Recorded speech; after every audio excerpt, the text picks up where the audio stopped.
આજ રોજ જે આક્રોશ રેલી કાઢવામાં આવી એમાં મુખ્ય મુદ્દાઓ શું હતા?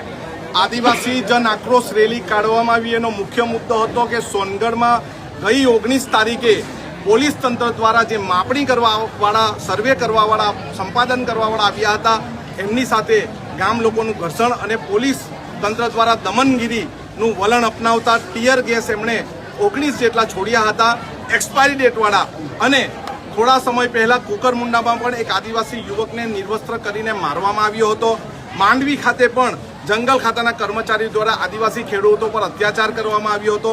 એના માટે અને એની સાથે પ્રાથમિક શાળાઓ અને વર્ગ શાળાઓમાં NGO દ્વારા ભોજન પીરસવાની વાત છે. એના માટે અમે આજે આવેદનપત્ર આપ્યું છે અને અમારી કોઈ પણ જમીન સંપાદન કરવી હોય તો સંપાદનના નિયમ પ્રમાણે ને ભારતના બંધારણના નિયમ પ્રમાણે ગ્રામ સભાની પૂર્વ મંજૂરી લીધા પછી કરી શકશે, નહીં તો અમે કોઈ પણ માપણી એજન્સીને ગામમાં ઘૂસવા દેશું નહીં.